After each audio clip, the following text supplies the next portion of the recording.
Welcome to the ITSM Practice Podcast.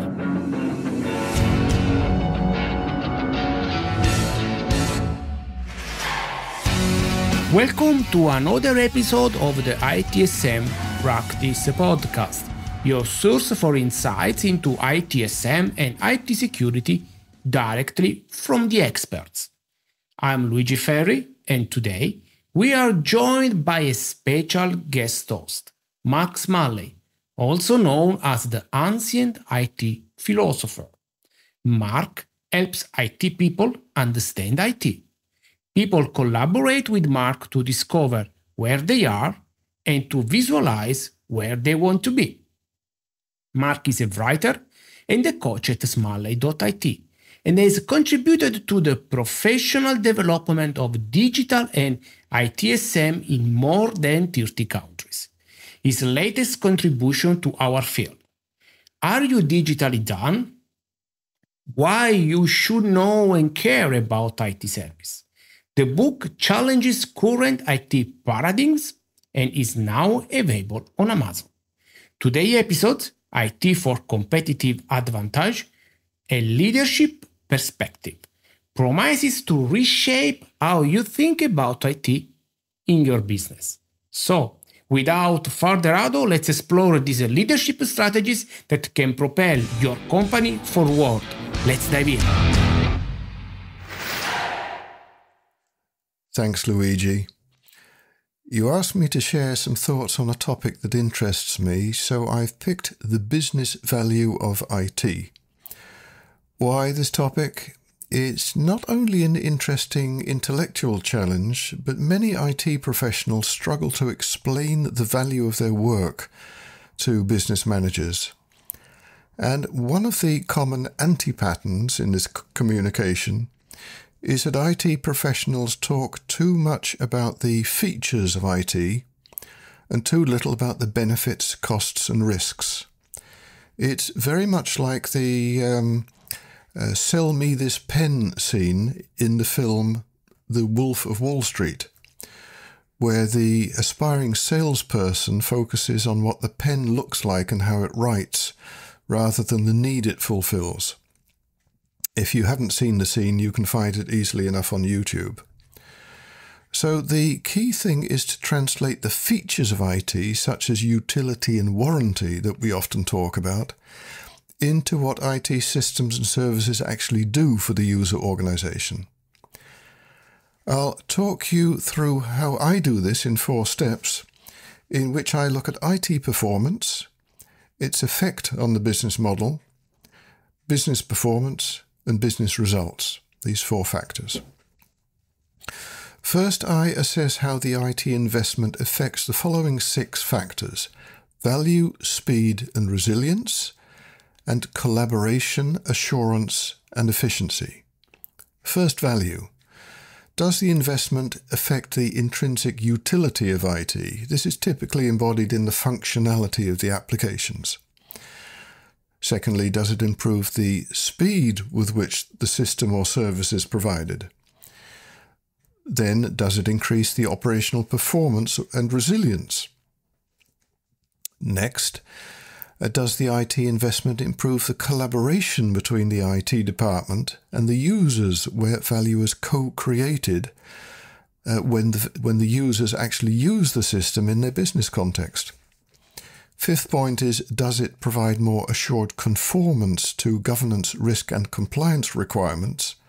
And finally, does the IT investment reduce the costs of the IT systems and services? Take the example of an IT investment in moving data processing and storage from on-premise to cloud. This doesn't affect the functionality of the applications that move from on-premise servers to cloud infrastructure, but it may improve the speed with which a new system or service could be provided.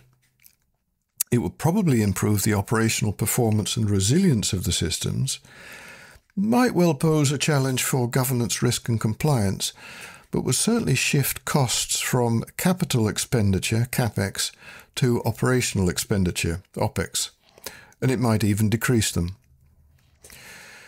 My second step is to determine where IT affects the organization, and the business model canvas is a good way of thinking about organizations.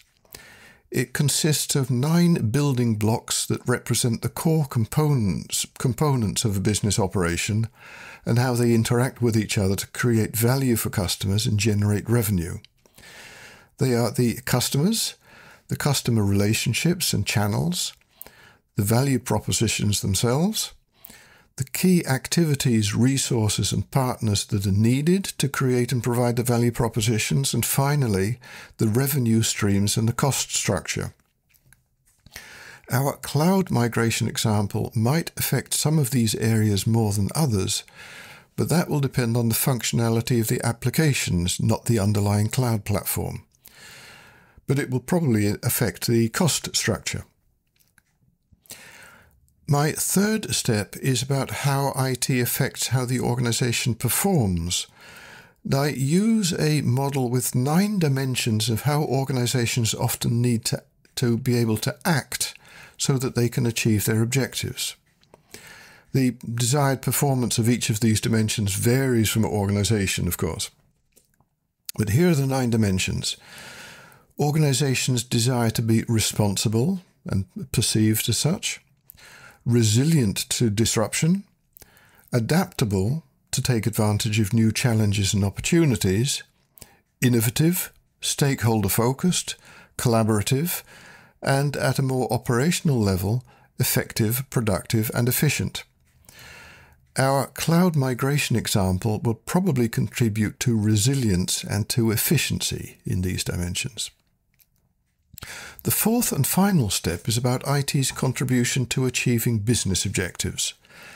At a high level, these objectives reflect the triple bottom line of social, environmental, and financial dimensions, also known as people, planet, profit. The balance between these 3 varies greatly from organization to organization, of course. At a more concrete level, we could talk about sustainable development, happier customers and suppliers, more sales, higher prices, lower costs and risks. These are typical objectives that organizations want to achieve. Thinking about our cloud migration example, this could conceivably contribute to sustainable development, but more likely to lower costs and risks. Now, if sales had been disrupted by outages in the pre-cloud situation, then the cloud migration could also contribute to more sales and therefore happier customers. So here we have a useful way of looking at IT investments through 4 lenses: IT performance, the elements of the business model that are affected, the dimensions of business performance, and the achievement of high-level business objectives. Now, it's good to realize that non-IT factors also play a role, making it impossible to establish clear causal relationships between IT investments and business.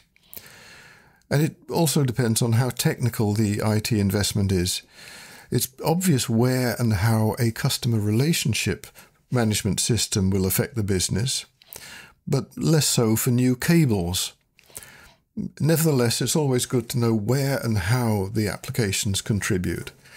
This not only helps explain the value of IT in business terms, but it also gives you a better sense of purpose, why you're doing it. So even if it's not in your circles of control and influence, it should certainly be in your circle of concern. It's a bit like the anecdote of President Kennedy at NASA. He noticed a janitor carrying a broom and said, "Hi, I'm Jack Kennedy. What are you doing?" The janitor responded, "Well, Mr. President, I'm helping put a man on the moon." So make sure you know what it's all about. I hope some of this was useful. There's much more detail in Chapter 3 of my latest book on Amazon, Are You Digitally Done? And have a look at my articles on LinkedIn if you'd like to learn more about this topic and my other interests. And feel free to connect on LinkedIn as well. Back to you, Luigi, and my compliments to you on this podcast and your other contributions for the IT service management and information security communities. It's always good to see people sharing knowledge.